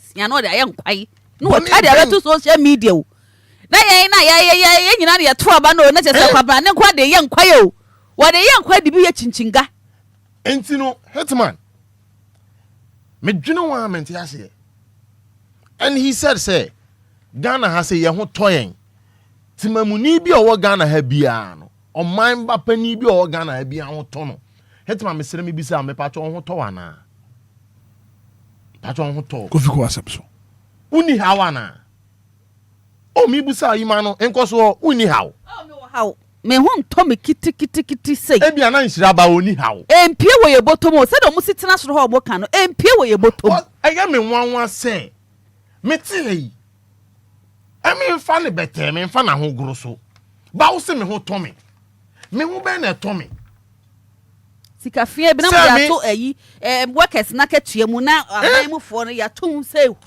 wure nchen say Hitman me be aduma yi me preka ho na ba ayi o enti a ho to ne de he ka yi ho asem so osan kan ho asem Hitman me pon anwumre ya me ni nhira ba nyina ba kokogina ho nipa dom me preka me ni police for me ni fire service for nurses for ye nyina ye preka ho enti a ho to ne de he debi me mente ase e bia ho to ne de ne se bia ma sorry anopa na menya bibie die na me ni dadwen bia wo me so ba me ti yi dadwen wo me so me tu ya rent and a rent am tu ya Hitman enya ho gro as I'm speaking now say me no ka say my account no 10,000 de mo am pay bia account dey akotu ya me rent this month ending no. Yes, enti mimi ni ma ho to a e bia ye tim okrom ha. And prices are omo kan wan asem say ukodoma say ye didwa ye yes time na kontra. Na me wo voices one more videos one man. Market women for now. Idiom nkomo drivers idiom nkomo about the petrol fuel. No, debut. Yet ya say, what the media budget about say, much me generate 15 billion US dollars. 15 billion US dollars if you go board. Me boy Hitman. Ye best sre me de manu see 15 billion US dollars see. Say a transparency, a review there for transparency. Ye best sre 15 billion US dollars a free gold board on kwan obey. Other sectors in Mayo, gold board on kwan ye best re ni omudi be ye bi omama yehu. Ni omudi be ye bi omama yehu. Na mitie interview about ye ra ato forcing. A o ka say onya we say FIFA ma Ghana for ske bi nti okoji ni sika. Mesira oye ni agro kruma oyawe finance minister ati oye den ka chere me say won yawe omuma no kure nedi omuma no kure ndedi eno na mesire 15 billion US dollars here o ma generate free gold body me de ma no si ye besire omuma yehu ni omo de be ye Hitman me de ma no si Kofi me da se papa pa abraso se wa wuti no so me fa wa gentwe na anapay 0593406565 0534050199. Sandra Becca says this one this morning. Good morning, Hitman, watching you live inside Tema Free Zones. Good morning. Good morning, Kwamra. Owo me Auntie Maggie anapay mami tio. Kwamra ma bojuma wati nyame shramo. Amen. Me nua ba nso a ode na beka ho no so obojuma. That's it. Kofi nyame shramo wati no kware na waka no. ɔmo de Ghana fo adwen edi agorɔ hwɛ ɔman ya ho kyerɛ yɛn yo ɔmo kyerɛ wɔ ɔman mu papa obi wɔ kora a wɔsɔre a deɛ obedi ne da koro pɛ ɔne bi ɛna mo abɛhyɛ bɔ 24-hour economy deda me kan say Saturday be mu na nkwala na ekoye saa 24-hour economy no wo ba ye won see bi aye den na wo koye 24-hour economy amana ye yie ena nkokɔ nkitinkiti won wo hunimudi am amfa ama won akokɔ kra de nka 6 months 4 months na nkokɔ ye ton enka ba na Ghana ye nkokra nkokɔ fu enka nkokɔ ya na won be ya na kire se nka wo memu ni ye nya biwe ni ye nya bi de ya de anso ni nyina nte saa what the ada saa na mo dia bedi o man ne so no man ni ti apene na mo nka no kware e wo mo so ntre Ghana for gold board ya won ka sika won wanyan anya ne ese gold board ho ne kada ho no e dan no won sisa sika no won wanya eniema na kofi ka se on ma niema mu na ho na ye hu se o man e kose ya na e kose sika e da ho no ye wura e de opon kroma ka se dollar na da ho no e no na mo de so dollar ne so ma dollar ne ba fo mo entina Ghana no mo bu ne sen mo ma Ghana na san akote reverse you ya be sra ban mo mfa Ghana fo akoma eni agro na Ghana fo ye ni abre esan say ye to abana ma no ne nkwala ni nimu se mabu ni nimu se adwuma e be ba mo wanya bia ye ena obesi ye se mabu akobokro no a ubegu onwa fa ha obonsa mabon pa na echese nkwala ni ma bone nko ani wi ne tramo no no adwuma wo a so nipa no onya da aje nkoye sa na e ma no ye be sra ban onto to many no man is see appearing dodo oni nyame nyadum ntima ge nyankopon ka won so ho na pay. Good morning. Yeah, good morning, Rafa. Pache for saying Pache oni akoma des ashai me Pache tune through radio no ho ma me feedback wa ha e for saying ma meet you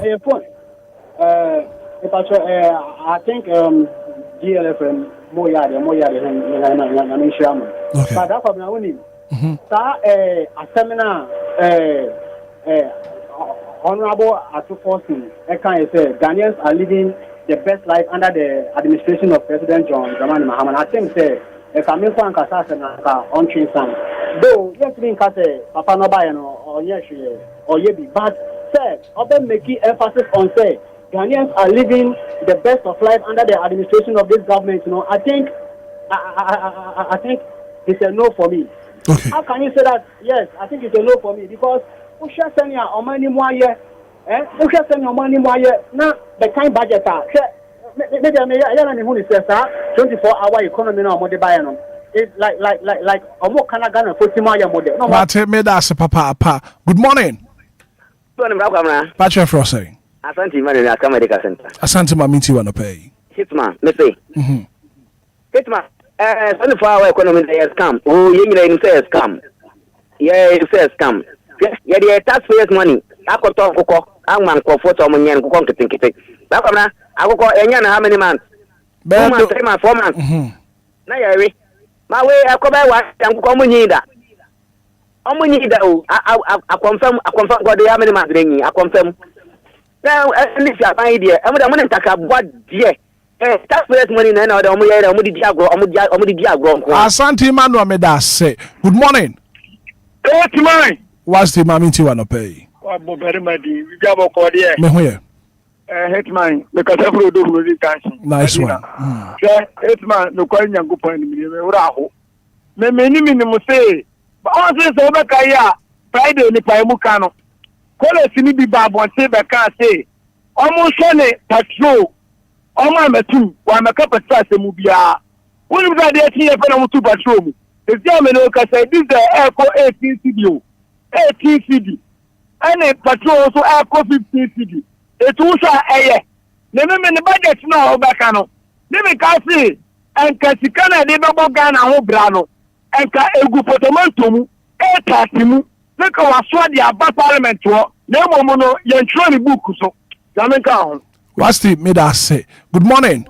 Good morning, Hitman. Me Pache for saying Bedu ka chiri di tema committee one. Mami ti wana pay. Bedu. It's about the what you can find. Now only say ha. Ye nya to abama president na. Do be bia amfa uni ho asem bia ka. Say ka asem bi Mahama be ka chiri say obesi you blog 250 the whole Ghana. Ewi ase e tekura wantimi ansi. E dey na ye kan. enti Ghana de asia ne beko no a so ti ase enti Mahama ne de sabka cho say Enquires Me pacho address him as President Mahama. He's the president of President Ghana. Mahama, President Mahama. Correct. Me do ask for your correction. So sabka cho say budget in the road rather them Enquires namunim din kwantane tuma hwe ma ere na beto to apa so a Ghana for di hu ya no na ne munya juma. Right, me so me da say. Good morning. Good morning, Hitman. Me pacho for say. Kofi Van there, Mr. Ed. Kofi ma meet you. Hey, but yo, Mr. Mbusa, do you know say this government is not spending about your economic system now? Odi empacho say 2028 e beto aba. Ubo ye can say the way our dollar no e be reserve because once say 2028 ye koto aba campaign bebem they will spend a lot.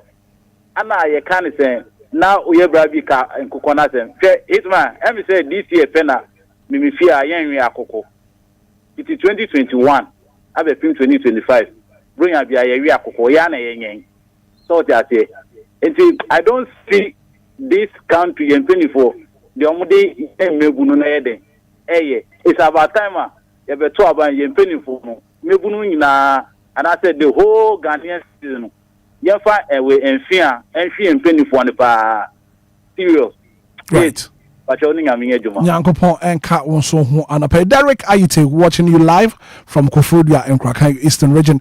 Good morning. Hello. Hello. Good morning. Good morning. Me akwa pom to say. Nyame adom pacho me ho ye now so e. Oh, na Kristo na ma yo komojani. Ana pede mama chiana na si. Ane ye si ni na. Wajime. The Ghana for now, in summer presence or come. No bit my arm. That the American say, in the Pepian Yako was I'm open to one watching and in your function with too many people.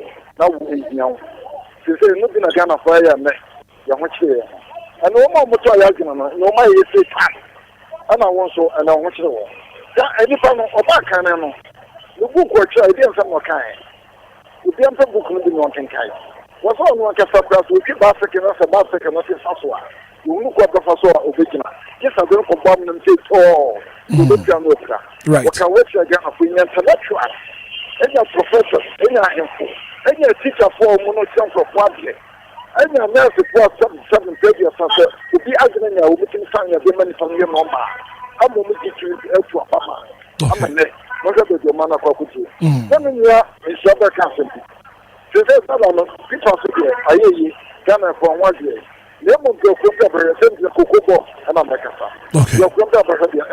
Right, Mate made us say. Good morning.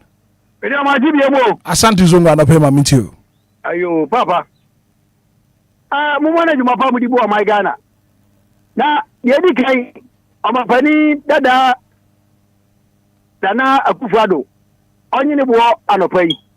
Esa ono campaign no mo bo entwa mo de ma Ghana for no oni oyewura Dr. Baumia omo ba ya pe ano mutu hwana mo yewura mama ono ba ye ni de wa tu hwana mo free education Nana Akufo-Addo oba ye ni first term na o de ba ye no a edi access for ni nyina ye ko me mako bi me ma mienu ewie bi ano mi hunu ho fa so ho Yellow mama, 24 hours economy, and I do 11. Me poor me coffee, they 11 above me. Medru, Park Bisunia de TV above, and my CS Junior straw like Yatoso, they 24 hour economy, ya drop price. Nina, go for the boss home 8 years. Oba, I need you, ma. Me whom pass will be a saba. I go Corona, only a so much. I go Corona, my who's on my table. Now I have his animal teacher. Meha omni gukobu ati suru ha ewo ebubu ye akoko omu nyina ba branche anu ni nyina awi salata wo makuni nyina awi eno sasika amebo o my Ghana esa mo party for na de hwe wo esu sade no mo ni beboa tefie bia bi bekom ye dia boa o my no ama my ani jabam na se fobi kitua bi de benya dia enye ye horu zubeti magaje o zo amoa eza se mebo obaso oba bi pacho mebo obaso oba bi sai aba ya batu oba na mi to je na ye twam and we who is say say je na mi to e mami muwa na se ahor mi tibe oba so na se we enye ye ne me ka we zi aburo me te e muro me eti me se na ni die mo a So nani amarosa me kaino omo modi yase wa feri wa me dase. Yo, Mate, me that's papa. Good morning. Good morning. Patrick Frosty. Adwani. You, mami too. The green yeka and the na ente Yera Mahama. Ejuwani di oyebi. Ba on say and you want to know good sooner dosing. And so now 3 years. 8 years for buy it. What promise the brave? Oh, yeah. It's a young butcher. We only 4 years, we not 3 years too. We don't have 8 years. And you want the king, why, it's yes, yeah, a great parents and ya, Obika Bibi. She said, we be away piano, and so obedient me. Because we be set, and told me, yeah, of course, the name in our business. Oh, sorry. Only woman that wow, she Hitman, she recruitment, she near one we be so before not only. She say, and conform pass you, your mom won't be here, and do what the young flow. You friend conform. It's yet said, on Hitman, Lumba station, because when you're Casapa. Sadi we are custom and no area sell no more about obey. We couldn't why and fine. We go for pass the car. Then to share cover passing your Hitman Wednesday and blow. And no go to Friday and coffee. Na man for base to binu akoda hospital near the day. It's you Mahama, yes, so we need the gentle president. Yes, so sorry. Pharmacy, thank you so much. I think you've made your point on the show. Good morning. Good morning. Patrick Frosty. Francis Apumkase Fizeni Atadeka. Mami to Francis. That's the way. Pacho, you see, social media na abano. Mas say, Obia bakakati social media sono. Atem di die yesre. Wunyin suo. Na social media na mase infendi di atem. Inde we sura akola sura kwati na social media di atem. Peninsula okata social media di atem. Maso wampan de oya no mefuaso. Obia bodi di atem biala. On chinentum. Ne amamkola eban efonsu ade bible kwa ka se na nse pani raka ana se na nse kwasia na wo se kwasia wonye atem gwanan Francis tieme anapen kwoma ye die no aye budget ne ho asem ana ye ka me yanka wo mampani a modin kofo ekwafiase ho asem ye ka budget ne ho asem. Okay, but budget ne ho asem dia ande Infancy, Freddie, my friend. You now answer now. Bekon bo ame kakre. Just na kwesi say. Just now some of the massa. Mabaka. Oh. Mabaka pa. 50 million now. The kofa Black Star Jesse no. Massa. The Black Star ko bobo bi man. Me fa hu nsem da. Debi. You say ensure far ban chese wonu mu nsuo bi. Francis. Just in find more. Black Star. Na just in a banner saying. No, first time me got 30 million. I see. Me to money 35 million. Second one, me got money 40. Third one, me 10 na ko fa. Me to me got ya wanto. Ma ko dun ko poto na wala. Amma sisi ya ina akuma. Sisi ya me to me bon dongo min. Sika 50 million, me 30 million aden. Nesremo nanka na yakwa in fact that side we dey tell here we see gabashi. Francis Medase. Good morning. Hello. Good morning. Me ba chef Frosty. Gidi very much sante. O gidi do your final caller mami too. Ye be nyame ase. Me sega na say ni mu akonta nya pa. Sese enkuko marketing kitin. O mu freedom mark na baaye. Anaya pa o mu haya. And say ya hu ba bia me aka wo o ma di kan ya bi anya bi no ma say anya bi nso aye fa no ni o nya bi na atedi a obetimi akọ no nsusu anya bi so ya hwe ya ekoko marketing kiti eka abeda sa ekoko mari so no eche ekoko no kwanta kra edodo say ya hwe ba bia ya benya bi ni ahu so o man no ya cha mo bi anya bi dia ene ne ye hu hwe na masama stresse ye mu akonta bie bi se o mombani zo Dramani Mahama o bae no so obesi HS school 200 MBBH from 2012. When you see quarter, say also better school no makumaku edu. I want mantam. Say school makumaku edu. Say ni over besin ni ekaya now. Buy no. I don't know buy all mama toa. I don't see any. This is a year the my school edu afesi no mantam. Eti yebu akonta yebu ana esese bibia yebu wa contamination ya efo Gideon famisi ya na eda enipa so right say ni yebu besi ye wanye wo sa ba ye fufuro Gideon made that say yamfa phone segment yamfa chief osebo apoya says this one and it's so interesting. Also Hitman, good morning, kindly take some of the jerseys from Francis for me waboka de and the jerseys no me so to me atobi they are supporting so 4 different kinds. Let me know the cost. Chief Osebo Apia Francis or komwa just is na kanyina no or beto na fi wama won so won sa akesika yeah ko me hwe na fi yen wrap up kojo yeah braso was yoko Chief Osebo Apia na the message about or say Francis Jesus no wo beto na fi wetu aneka aya na sanse nsem na ya tete na ya te a omo kan wi aye ntehwe chief sade no last say we say valid share bo man hu asem na one tia mo friend e mo ni number ida bi wo a o kan no wo na be hold responsible yes enti say ni pana shabo and boss na meba silver lady Mr. Francis otie otie pa Chief Osebo Apia message tie kojo message Chief Osebo Apia de abani what's it then o say you I mean kind of brofunati or say kindly take some of the jerseys for Francis for me 4 different kinds. Let me know the cost. Okay. Ose mako 4. Mr. Francis otie on family fia. Na chief. Or the bar DJ Hitman akoma na wagye ne sika. So chief so bebo o pe different 4 na o ma hu cost no na ono so on. Several ladies otie ye na no ye nam nipa be ye num osensia ofia so be fa ye ho ka. Ana pe silver tie show. Ya nte ho hwe. Na muntumi mfa bedwafo ani mfa nya fom. Enti se munya wo nka ho asem. Yo. Esa mebufu a emwa mukura enti ye native was yes na said ya canon no odi asempa na ba 24 hour economy yegusu twa asanwom no oh yes anyum ne yeto ne sai aya mamenka se mi nkyere Ghana na awutie mi so bi fe no ka se Ghana man pani ba ye nche ya na eye mwanwa openi owonfie 9 se watwa almost 2.5 years aka 1.5 ye ntwen da ben sasa na ya munyaika munjai defense game no so Obia nto amana ye 4 years na obicha onipa no wahye a obetumi aye ntine wahye ho bo moma yen keep nipa no on his toes no wanye ene ha o man no defense enipa na kaso go beye oba no wanye ye kan so wanje ye ifie mienu konfie miensa da be na obeye sesi ano ene de 27th July akasa na afu akọ na wieye na wahye bo ne ye kan wo se oba ye nche ye da be na obeye ene ye the topmost priority o kan ho asem in the 24 hour economy ne de o mampeni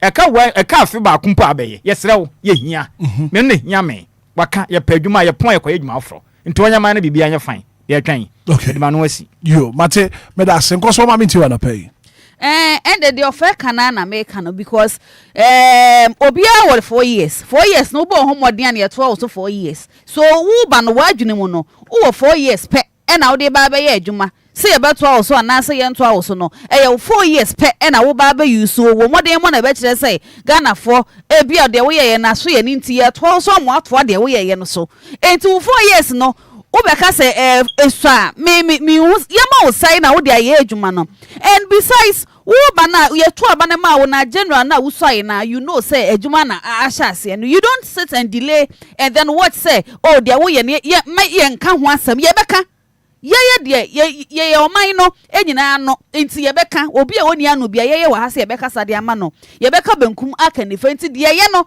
ye bo oba so a na de enye no so ye ka cha o se ye ma ye because eno eye wan kasa wo bo sha wo kan ye mama ye mfa se de esi kan to bible asem bia o ka fa wo mo sha bo o mu ni so ho ye sra mo eniema bi wo ho no ma ense da emwa oman no eye enti amanyosem ne mo mu sha bo sa wo be ye hwese dia wo kan no wo beye ne yetimi ato awusu yie na meye no si wantan bia mfa meye na kan say 4 years no ensa right enko so be that Kofi here quick one Hitman say me dey ma catch on that say 24 hour economy ne dey yan kan wan sem ne dey mum forget it 2.5 years ni ayere so next year ye campaign yɛ campaign yɛ ade foforɔ so ba betu dwa ɛno so yɛnyɛ nti ɛno de yɛmfa ne saa Hitman nka no ade na mo mpɛ no korɛ saa da bi Ghana form mpɛ no korɛ ɛna nhyira ba aka no yɛkɔ kan na mo play defense wontumi nya wobɛtumi ayɛ na wayɛ ɛnyɛ time na ɛde yɛ Hitman meti yɛ mentimi nkasa anka mekasa sɛ metimi akasa nti na mekasa Hitman ode ntwa so na me di Ghana fo achi a me de happy birthday kese pa we kwama nana akosi agiman and then onya 40 years or Virginia I was United States of America yes if you name me or Doris was saying yankopon ne be kese ne ma me so United States of America sa nti end from US to US yes from state to state was see and there e kenyina ada no so ne bane 40 years birthday there e kenyina ada no so yankopon ye ne kese amen Hitman Friday me kofa BP machine makomako 40 say yankopon ama matoni nyina BP machine no me fa 40 boxes na me adom matoni nyina na me dinti akese be kwa me ba Kofi we don't have time Kofi train hold on Kofi train irrespective of radio no ya in quote I'm the host of the show Hitman and Kofi train me ba hold on one person be kasa I think so you can take leave of us now Kofi anytime Kofi train hold on ya the brain na radio Hitman and what make you what make you submission na wie tie me you know so okofa BP machine say okofa BP machine 40 boxes maton nyame ayem adom menye scam me ko rent me dan na Hitman me din ti akese e kwama ni adwuma ye ne dia East Legon landlady yes sisi ani din from me dia ma no East Legon Lagata what a tattoo odobo ni nyankopon ye ne kese into BP machine akofa ye no BP machine maton oton ko busa no say oton ma UK and Ghana says me the 10 ko Germany me the 10 ko UK and I me the 20 na UK ni Germany BP machine yo there be say na me dey bi wa say me dey me dey akọ supply ni answer maji misika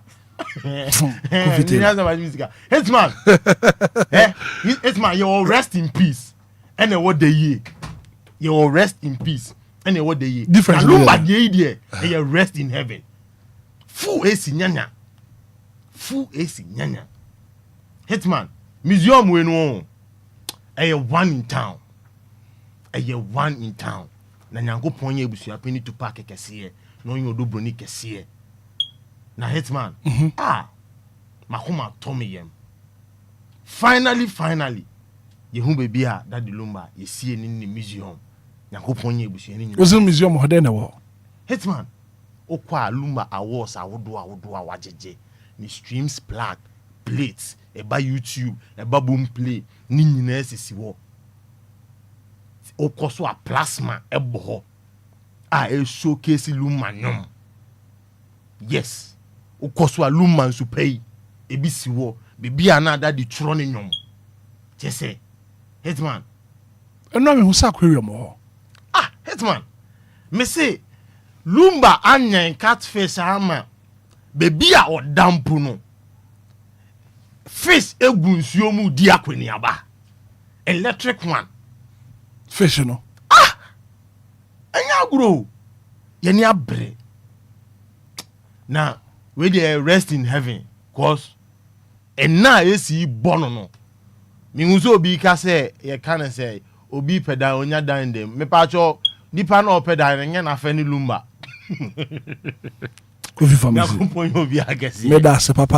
thank you so much for being part of the show. The very good act of being a good guest. There's no when to say goodbye. Omari Ansan and Bekwan me Sunday flyer bima wadaroma menhwena memprapre kakra but na pema men kan for Lumba supernatural mineral water and from adwumade bia wodi aponto bia woto no we hear Lumba in supernatural mineral water Lumba in supernatural mineral water o man saka bia Eyadia ebeboa papa pana dwumadie bi eba so ewo Germany signature event for some country say rep your Jesse dwumadie no eba so this summer party on the 1st of August ewo Germany dwumadie no eba so uto tikita but what dia so beto ticket single no €30 couple €50 and a VVIP no so ewo hono ma wo ba unso unsa beka wode so signature event for at the rep your Jesse dwumadie no eba so ewo Mönchengladbach Sonnedek at Ben Hotel Select no on the 1st of August 2026. You must be 18 years and above. And so what to me, I attend this Jumedi be 7 p.m. Pepe rep your JC summer party no basso. So rep your favorite team JC ewo Germany Mönchengladbach. Well, thank you so much for being part of the show. The very good act of being a good guest is to know when to say goodbye. When you say a prayer, say one for me and the entire staff of DLFM. You're from Hitman. So much for Yakramo. Na yemfe dwumadie no yemfe si. Good morning and enjoy the rest of our programs.